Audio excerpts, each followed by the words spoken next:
Jika ada satu hal yang lebih saya benci daripada pelajaran olahraga di siang bolong Jakarta yang panasnya minta ampun, itu adalah tepuk tangan palsu.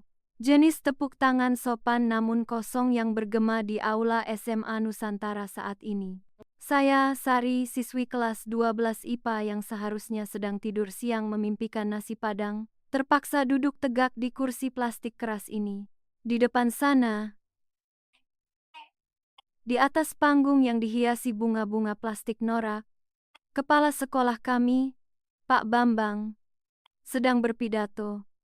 Kepala botaknya yang licin memantulkan cahaya lampu sorot, menciptakan silau yang hampir membuat mata saya buta. Kami sering bercanda bahwa kepala Pak Bambang bisa digunakan sebagai cermin darurat atau sinyal SOS jika tersesat di hutan. Dan tahun ini, suara Pak Bambang menggelegar melalui mikrofon yang kadang-kadang mati nyala. Sekolah kita kembali mencetak prestasi gemilang. Sari, bangun. Teman sebangku saya, Rini, menyikut rusuk saya dengan keras. Ini bagianmu. Pengumuman perwakilan lomba debat nasional. Saya menguap lebar, tidak peduli sopan santun. Kecuali Pak Bambang mengumumkan libur sekolah dipercepat 6 bulan. Jangan bangunkan aku. Aku sedang bermimpi makan sate kambing. Ses. Kamu pasti menang, Sari. Minggu lalu kamu menghancurkan tim lawan dalam 3 menit hanya dengan menjelaskan kenapa harga cabai naik menggunakan teori relativitas Einstein. Itu legendaris. Bisik Rini antusias. Saya mengangkat bahu. Memang benar. Debat itu membosankan. Lawan saya terlalu sibuk mengutip buku teks, sementara saya menggunakan logika pasar Tanah Abang. Kemenangan itu mutlak, maka dengan bangga saya umumkan. Pak Bambang berhenti sejenak untuk efek dramatis yang gagal total. Perwakilan tunggal SMA Nusantara yang akan membawa harum nama sekolah adalah Ananda Indah Pertiwi. Hening. 1 detik, 2 detik. Seluruh aula terdiam. Rini ternganga. Saya hanya mengedipkan mata, memastikan telinga saya tidak tersumbat kotoran. Indah, tanya Rini keras-keras, memecah keheningan. Si Indah yang mengira ibu kota Amerika Serikat itu New York? Dan benar saja, Indah Pertiwi, primadona sekolah yang definisi logikanya adalah kalau dompet tebal, berarti aku benar, berdiri dari barisan depan. Dia menutup mulutnya dengan tangan, berakting kaget. Dan ya ampun, dia mulai menangis. Itu bukan tangisan biasa. Itu adalah air mata buaya kualitas sinetron stripping di televisi. Air matanya jatuh estetik, tidak membuat maskaranya luntur, dan hidungnya hanya sedikit memerah. Dia menoleh ke arahku dengan tatapan maaf ya tapi aku menang. Sari, dia bergumam tanpa suara, maaf ya. Oh, drama dimulai. Peran antagonis jatuh kepada saya. Sari si jenius fisika yang digusur oleh Indah si anak sultan anak orang kaya raya. Pak Bambang melanjutkan dengan suara datar, seolah naskah ini sudah dihafal mati. Karena alasan stabilitas psikologis dan pertimbangan internal, sekolah memutuskan Sari akan mundur sebagai pendukung teknis untuk Indah. Mari beri tepuk tangan. Alasan psikologis? Saya ingat kejadian minggu lalu. Indah menumpahkan teh panas ke tangannya sendiri saat kalah debat latihan melawanku. Bukannya menolong dengan panik, saya malah menjelaskan padanya tentang kalor jenis air. Dan menyarankannya merendam tangan di air. Mengalir selama 15 menit sesuai protokol medis. Tapi Indah malah menjerit histeris. Dan besoknya gosip menyebar bahwa Sari si psiko menyiram air panas ke Indah karena iri. Logika murid di sekolah ini sepertinya sudah digadaikan ke pegadaian. Acara selesai. Saya berniat kabur lewat pintu belakang untuk menghindari kerumunan penjilat yang sedang menyelamati Indah. Tapi Pak Wali kelas, Pak Agus, sudah menghadang di pintu. Sari, wajah Pak Agus tampak pucat, seperti orang yang baru melihat hantu atau baru melihat tagihan kartu kredit istrinya. Ikut Bapak ke kantor kepala sekolah sekarang. Kenapa, Pak? Apa saya dapat hadiah piring cantik karena sudah mengalah? Tanya saya santai. Jangan bercanda. Ini serius. Kamu Kamu dituduh melakukan pelanggaran berat. Saya digiring ke kantor Pak Bambang seperti narapidana korupsi kelas kakap. Di dalam ruangan ber-AC dingin itu, suasananya tegang. Pak Bambang duduk di kursi kulitnya yang besar. Di sofa tamu, duduk Indah masih sesenggukan palsu. Dan ayahnya, Pak Hartono, donatur terbesar sekolah yang memakai cincin batu akik sebesar telur ayam di jarinya. Sari, Pak Bambang membuka suara. Mencoba terdengar berwibawa meski keringat dingin terlihat di dahinya. Kamu tahu kenapa kamu di sini? Saya duduk tanpa dipersilakan. Mungkin karena Bapak butuh tutorial cara menyalakan proyektor lagi? Jaga mulutmu, bentak Pak Bambang. Dia melemparkan tumpukan kertas ke meja. Kamu dituduh meretas sistem keamanan sekolah tadi malam dan mencoba mencuri soal ujian akhir semester. Saya terdiam selama 3 detik. Mencuri soal? Saya, Sari yang nilai rata-ratanya 99,9 hanya karena malas menulis titik di akhir kalimat jawaban esai? Pak, saya berbicara pelan, menatapnya dengan tatapan merendahkan yang sudah saya latih bertahun-tahun. Bapak yakin tidak salah orang? Password server sekolah ini adalah Nusantara Jaya 123i. Anak TK yang baru belajar mengeja saja bisa masuk. Dan untuk apa saya mencuri soal yang bahkan bisa saya buat sendiri dengan mata tertutup? Jangan mengelak, Pak Hartono. Ayah Indah ikut campur. Suaranya berat dan penuh arogansi orang kaya. Ada bukti CCTV. Ada saksi yang melihat seseorang memakai hoodie hitam masuk ke ruang server tengah malam. Pak Bambang menyodorkan selembar foto buram, hasil cetakan CCTV. Di foto itu, terlihat sosok memakai hoodie hitam sedang membungkuk di depan komputer. Saya mengambil foto itu. Saya tidak melihat sosoknya. Saya melihat latar belakangnya.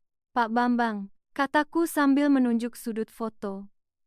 Tanaman bonsai plastik di sudut ruangan ini. Ini barang palsu yang Bapak beli di pasar loak bulan lalu untuk mengganti yang asli karena mati, kan? Pak Bambang gagap.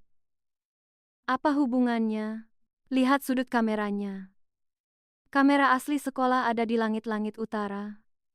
Foto ini diambil dari sudut pandang pot bunga itu. Artinya, ini kamera tersembunyi ilegal yang Bapak pasang sendiri. Dan lihat jam di foto ini. Pukul 02.00 pagi, saya mengeluarkan ponsel saya, membuka aplikasi pelacak GPS. Pukul 02.00 pagi tadi, posisi GPS ponsel saya menunjukkan saya ada di rumah, sedang tidur nyenyak. Kecuali saya punya kemampuan membelah diri seperti amoeba atau melakukan teleportasi kuantum, orang di foto ini bukan saya. Saya menatap Indah, dan hoodie hitam ini. Bukannya ini hoodie limited edition dari brand terkenal yang baru rilis minggu lalu? Indah, bukannya kamu baru pamer di Instagram kalau papamu membelikanmu hoodie yang sama persis hari Sabtu kemarin? Wajah Indah memucat di balik lapisan bedaknya. Suasana ruangan membeku. Pak Hartono berdehem keras, mencoba memecah kecanggungan. Ya, mungkin ada kesalahpahaman. Tapi Sari, sebagai siswa teladan, kamu seharusnya mengalah. Akui saja kamu salah, minta maaf, dan sekolah akan melupakan ini. Indah sedang sensitif, jangan buat dia menangis lagi. Saya tertawa, tawa yang kering dan dingin. Saya akhirnya mengerti. Mereka tidak butuh bukti. Mereka tidak butuh kebenaran. Mereka butuh kambing hitam. Mereka butuh menyingkirkan saya agar Indah, si putri donatur, bisa bersinar tanpa tertutup bayang-bayang kepintaran saya. Pak Bambang, kataku tajam, berdiri dari kursi. Bapak ingin mengeluarkan saya, kan? Katakan saja, jangan berputar-putar seperti kipas angin rusak. Wajah Pak Bambang memerah padam karena marah dan malu. Kamu berani menantang saya? Baik, karena pelanggaran etika dan sikap tidak hormat, Sari, mulai hari ini kamu dikeluarkan dari SMA Nusantara. Oh, akhirnya jujur juga. Saya tersenyum lebar. Senyum yang membuat Rini sering bilang kalau saya mirip penyihir jahat di film Disney. Saya mengambil tas saya. Terima kasih, Pak. Sejujurnya, saya sudah muak dengan kantin sekolah ini. Makanannya hambar, sehambar prestasi sekolah ini tanpa saya. Kau mau kemana? Teriak Pak Hartono saat saya berbalik menuju pintu. Sekolah mana yang mau menerima murid yang dikeluarkan karena masalah moral? Saya berhenti di ambang pintu, menoleh sedikit. Saya dengar SMK Merdeka, sekolah teknik di seberang jalan itu, punya juru masak kantin yang legendaris, kataku dengan mata berbinar membayangkan makanan. Katanya rendang sapi di sana dimasak selama 8 jam dengan rempah rahasia, dagingnya empuk, bumbunya meresap sampai ke serat terdalam. Semua orang di ruangan itu melongo. Mereka mengira saya gila, diusir dari sekolah elit, dan yang saya pikirkan adalah rendang. SMA Nusantara membuang saya. Bagus. Kalian baru saja melepaskan hiu putih ke dalam kolam ikan Mas Koki. Tunggu saja pembalasan saya. Tapi sebelum itu, saya mau makan siang dulu. Saya membanting pintu kantor kepala sekolah. Brak. Di lorong, Rini sudah menunggu dengan wajah cemas, memegang ponsel yang menampilkan forum sekolah yang sedang meledak. Sari, gosipnya sudah menyebar. Sari si jenius dipecat karena kriminal. Semua orang menghujatmu. Saya mengambil ponsel Rini. Melihat komentar-komentar pedas dari netizen sekolah yang IQ-nya mungkin lebih rendah dari suhu ruangan AC.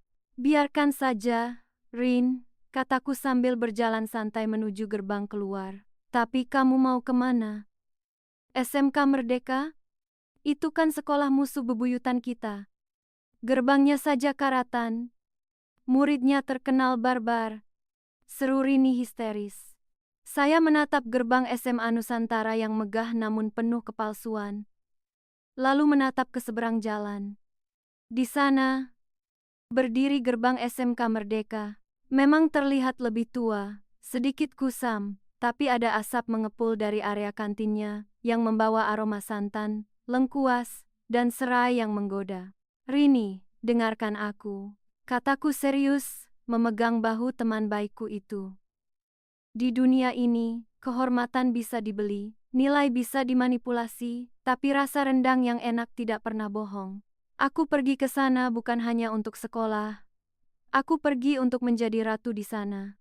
Dan untuk memastikan apakah rumor tentang rendang itu benar, dengan langkah ringan, saya melangkah keluar dari SMA Nusantara, meninggalkan status siswi elit dan bersiap menjadi anak teknik di sekolah seberang. Pak Bambang, Indah, dan seluruh SMA Nusantara belum tahu apa yang baru saja mereka lakukan. Mereka pikir mereka membuang sampah. Padahal, mereka baru saja mengirimkan senjata nuklir ke markas musuh. Dan, senjata nuklir itu saat ini sedang sangat lapar. Berdiri di depan gerbang SMK Merdeka, saya merasa seperti turis asing yang salah masuk kampung. Jika gerbang SMA Nusantara terbuat dari besi tempa ukiran Eropa yang sombong, gerbang SMK Merdeka terbuat dari sisa-sisa knalpot las yang disambung menjadi seni abstrak. Di temboknya ada mural besar bertuliskan, SMK bisa. Hebat, kalau tidak bolos. Saya menarik napas panjang. Aroma oli, asap rokok dan tunggu, aroma santan, rendang yang kuat tercium dari dalam.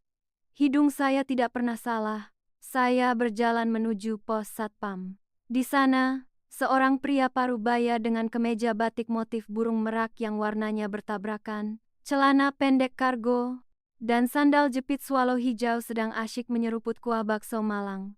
Permisi, Pak Satpam, sapa saya sopan. Saya mau bertemu kepala sekolah. Bapak itu mendongak, kumisnya basah oleh kuah. Dia menatap seragam SMA Nusantara saya dengan curiga. Mau ngapain? Mau tawuran? Kami libur tawuran hari ini, anak-anak lagi sibuk ujian praktek. Saya mau daftar sekolah, jawabku datar. Nama saya Sari. Saya baru saja diusir dari penjara di seberang jalan itu. Uhuk! Bapak itu tersedak pentol bakso. Dia memukul dadanya, lalu menatapku dengan mata melotot.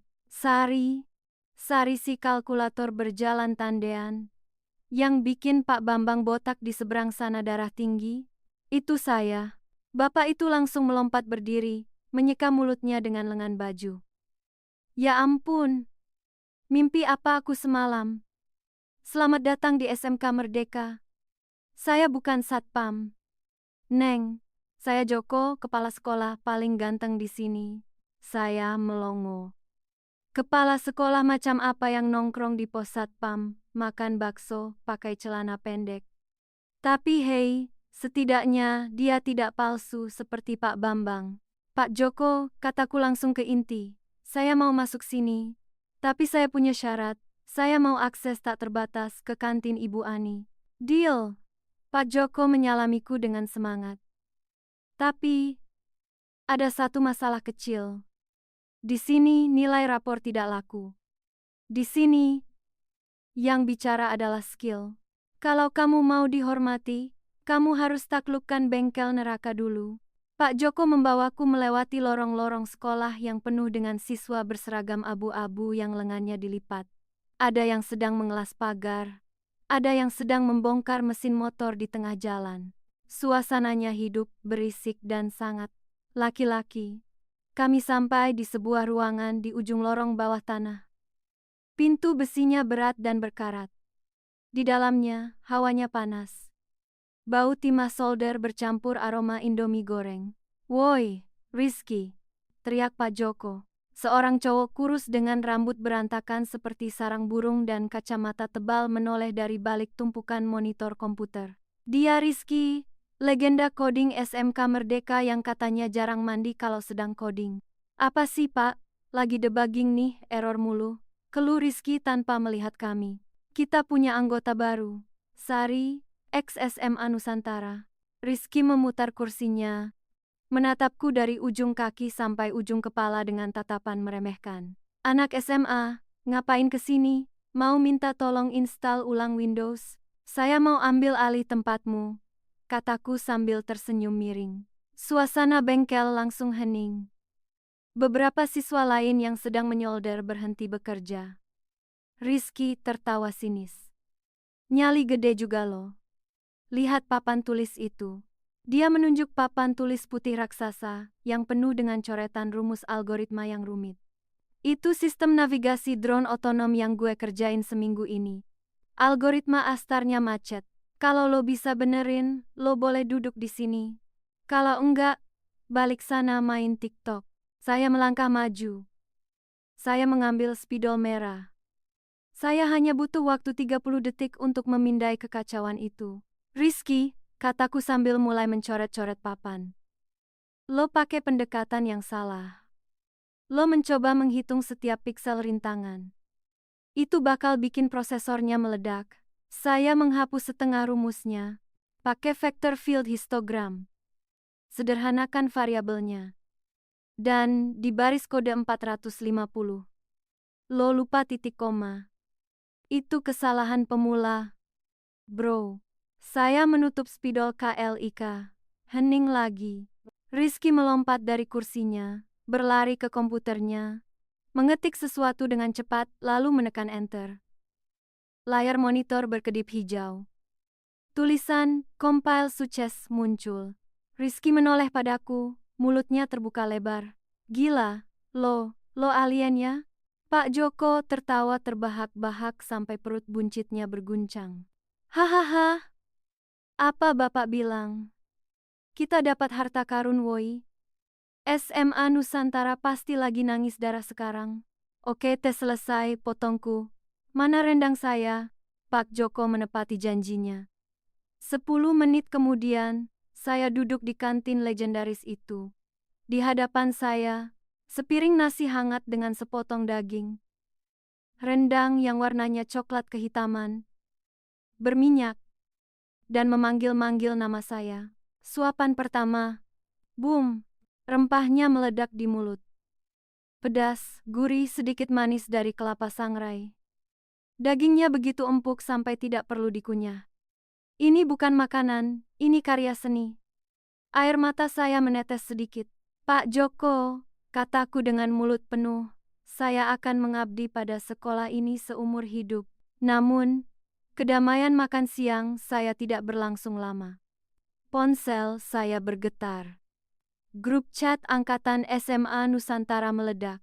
Sari direkrut langsung oleh Institut Teknologi Bandung jalur khusus tanpa tes. Pak Menteri Pendidikan menelepon Pak Bambang marah-marah. SMA Nusantara terancam didiskualifikasi dari lomba sekolah teladan. Saya tersenyum licik. Karma datang lebih cepat daripada paket Gojek instan. Tiba-tiba suara riuh terdengar dari gerbang sekolah. Sari nak, di mana kamu? Itu suara Pak Bambang. Saya dan Pak Joko bertukar pandang. Pak Joko menyeringai, mengeluarkan sebuah TOA, megafon, dari balik meja kantin. Ayo kita sambut tamu kita. Kami berjalan ke lapangan utama. Di sana, pemandangan yang sangat kontras terlihat. Di tengah lapangan SMK Merdeka yang berdebu, berdiri rombongan elit SMA Nusantara, Pak Bambang yang berkeringat deras, Pak Wali kelas Agus yang gemetaran, Pak Hartono yang wajahnya merah padam, dan tentu saja Indah yang, ya ampun, dia masih menangis. Murid-murid SMK Merdeka mengelilingi mereka seperti menonton sirkus. Sari, Pak Bambang berteriak saat melihatku. Syukurlah kamu di sini. Ayo pulang nak. Bapak khilaf, Bapak sudah maafkan kesalahanmu. Sekolah butuh kamu. Pak Joko mengangkat toanya. Tes, 1, 2, wawai. Botak. Suara Pak Joko menggelegar, membuat Pak Bambang terlonjak. Siapa yang kamu suruh pulang? Lanjut Pak Joko lewat toa. Sari sekarang aset SMK Merdeka. Dia lagi sibuk quality control rendang di kantin. Pak Joko, ini urusan internal kami. Bentak Pak Bambang. Sari dengar. Bapak akan kembalikan posisimu. Kamu akan jadi ketua tim lagi. Indah akan mundur. Indah maju selangkah, matanya sembab. Iya, Sari. Tolonglah. Aku nggak ngerti materi pidato yang kamu buat kemarin. Itu bahasa apa? Latin kuno? Naskah pidato itu. Sebelum pergi, saya memang meninggalkan draft pidato untuk Indah. Saya mengambil toa dari Pak Joko. Indah, bestiku yang paling pintar, kataku dengan nada sarkasme maksimal. Itu bukan Latin kuno, itu filosofi tingkat tinggi. Kamu harus membacanya dengan penjiwaan. Tapi, kalimat Opa Sarang He dan Jongmal Mian He, itu artinya apa? Tanya Indah polos. Rizky, yang berdiri di sebelahku, menyemburkan es teh manisnya. Dia berbisik, itu lirik lagu K-pop kan? Desisku pada Rizky. Lalu kembali ke toa. Indah, dengarkan. Opa Sarang He artinya kebenaran akan selalu menang. Dan Jongmal Mian He artinya ketidaktahuan adalah musuh terbesar. Kamu harus teriakan itu di panggung nasional nanti sambil menangis. Juri pasti tersentuh. Mata Indah berbinar. Kebodohannya memang tidak ada obatnya. Benarkah? Wah, terima kasih Sari. Kamu memang teman sejati. Pak Bambang tidak sabar. Sudah cukup basa-basinya. Sari, ikut kami pulang sekarang. Atau apa, potongku? Bapak mau lapor polisi, silakan. Saya punya rekaman suara Bapak yang mengakui kalau CCTV itu palsu. Mau saya viralkan di TikTok? Akun saya followersnya sudah naik 10.000 sejak pagi ini. Loh. Wajah Pak Bambang berubah pucat pasi, seputih kertas HVS. Pak Hartono memijat pelipisnya. Mereka kalah. Skakmat. Pergi dari sekolahku, usir Pak Joko, masih lewat toa. Sebelum anak-anak mesin 2 turun tangan. Mereka belum makan siang, biasanya agak galak. Rombongan elit itu mundur teratur. Mereka berjalan keluar gerbang dengan kepala tertunduk. Diiringi sorakan HUUU dari ratusan siswa SMK Merdeka. Anjay, mantap jiwa, seru Rizky sambil menepuk punggungku. Lo beneran ngerjain si Indah pakai lirik lagu Blackpink? Bukan Blackpink. Itu campuran drama Korea sedih, koreksiku sambil tertawa. Tunggu saja sampai dia pidato di TV nasional. Satu Indonesia bakal ngakak. Pak Joko merangkul kami berdua. Sudah.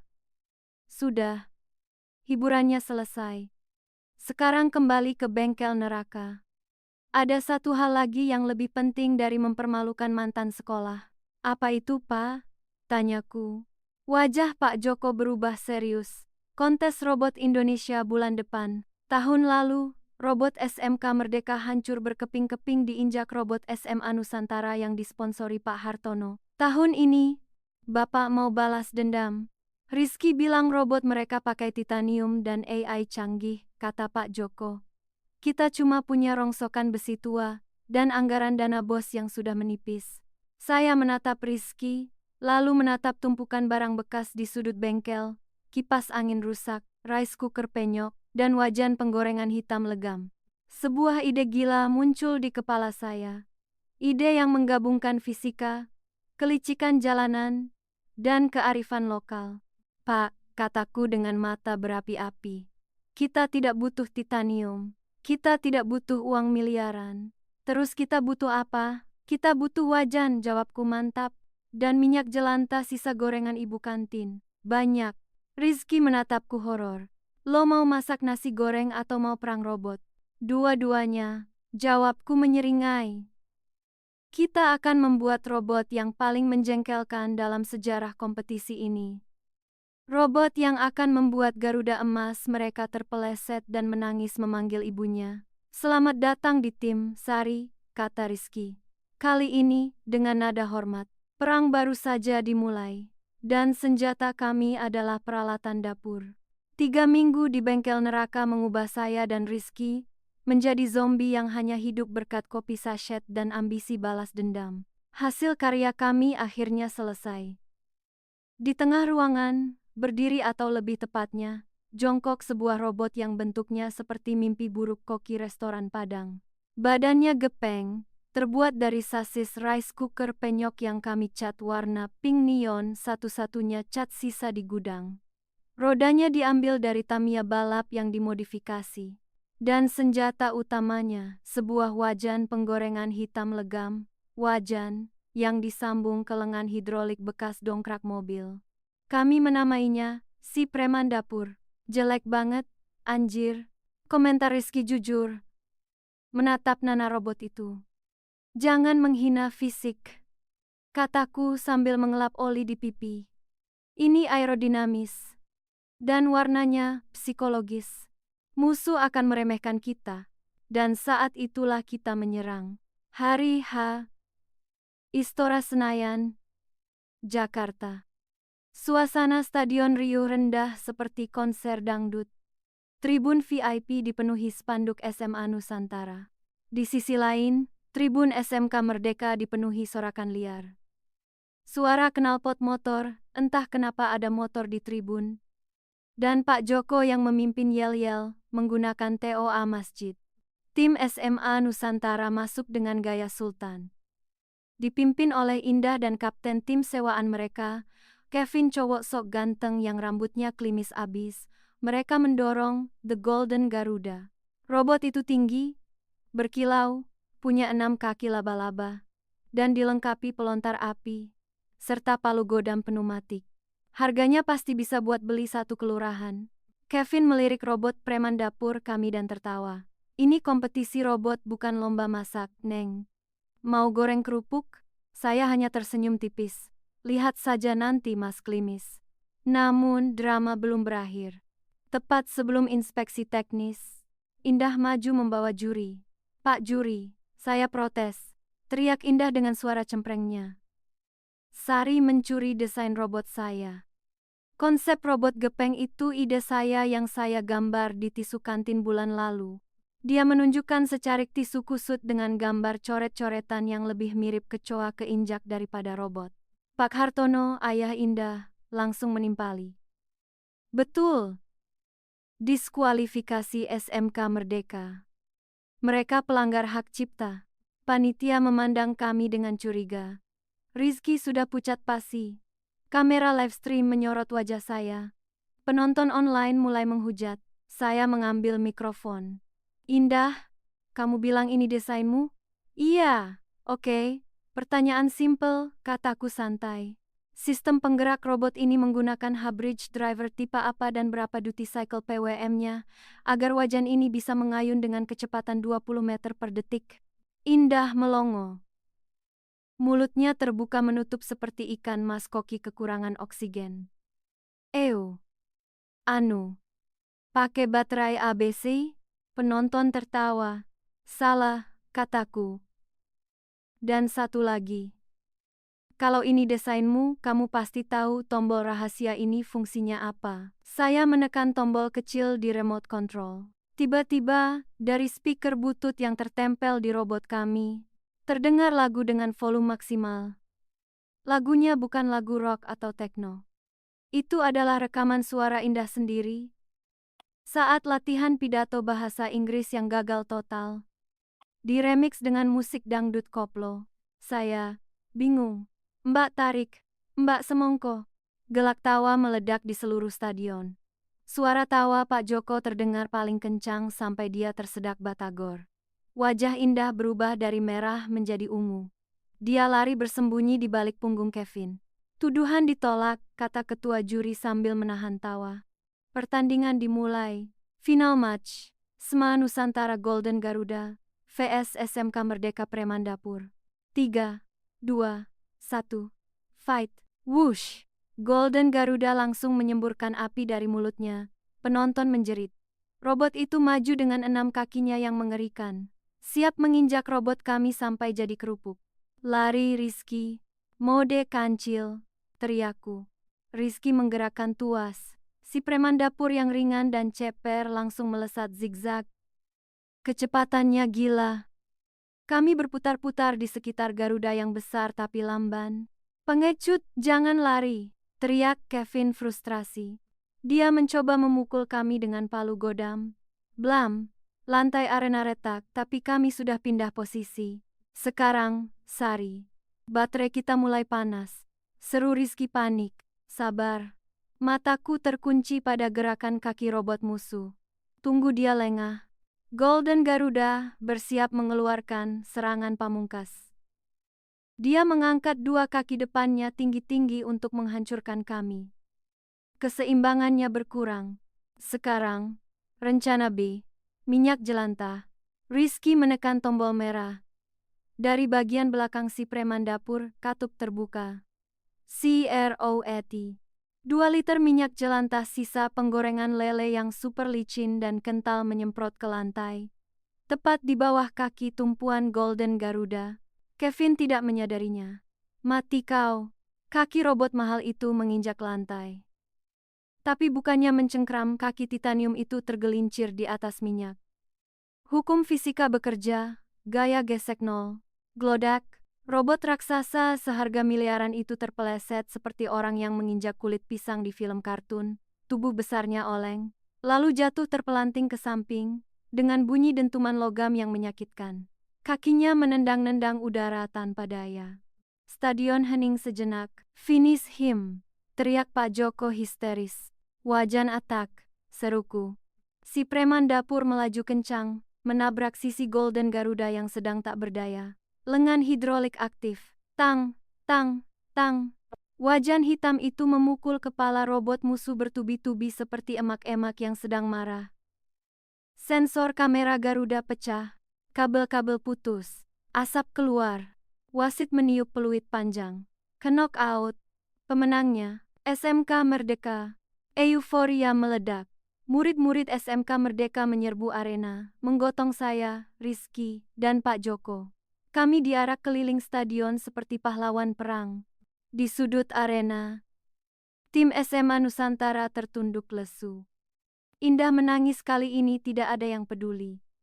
Pak Hartono sibuk menelepon pengacaranya. Mungkin mau menuntut tukang minyak goreng. Tiba-tiba seorang pria bule berjas rapi mendekati kami di tengah kerumunan. Dia Profesor Smith dari MIT Massachusetts Institute of Technology, tamu kehormatan acara ini. Nona Sari, katanya dengan bahasa Indonesia yang kaku. Teknik Fluid Dynamics. dinamika fluida, minyak jelantah tadi. Jenius. Kami ingin menawarkan beasiswa penuh ke Amerika untuk Anda dan rekan Anda. Rizky hampir pingsan saking senangnya. Amerika, Sar. Kita ke Amerika. Saya menatap profesor itu, lalu menatap piala emas di tangan saya. Dan terakhir menatap Pak Joko yang sedang melahap sisa rendang bekal makan siangnya. Profesor, jawabku sambil tersenyum. Di MIT ada kantin yang jual rendang sapi yang dimasak 8 jam pakai santan asli nggak? Profesor itu bingung. Saya rasa hanya ada burger dan salad. Saya menggeleng tegas. Maaf Prof, saya tolak. Otak saya butuh rempah-rempah, bukan roti tawar. Saya akan kuliah di sini saja, sambil jadi konsultan tetap kantin SMK Merdeka. Semua orang ternganga. Menolak MIT demi rendang? Tapi, lanjutku. Menunjuk Rizky. Teman saya ini boleh diambil. Dia butuh mandi dan perbaikan gizi. Rizky bersorak. Cerita berakhir dengan manis. Saya tidak kembali ke SMA Nusantara, meski mereka memohon-mohon, sampai Pak Bambang pensiun dini. Saya tetap di SMK Merdeka, menjadi legenda Ratu Wajan. Indah, dia jadi viral. Video pidato K-popnya dijadikan remix DJ di TikTok dan sekarang dia jadi selebgram jalur komedi. Setidaknya dia berguna menghibur masyarakat. Dan saya duduk di kantin, menikmati piring kedua rendang gratis seumur hidup saya. Bu Ani, teriakku. Tambah kuahnya dong. Karena pada akhirnya, balas dendam terbaik bukanlah menghancurkan musuh, tapi hidup bahagia dengan perut kenyang. Video kali ini telah selesai. Tekan like jika menurut Anda ini bermanfaat dan subscribe untuk melihat lebih banyak video baru. Sampai jumpa!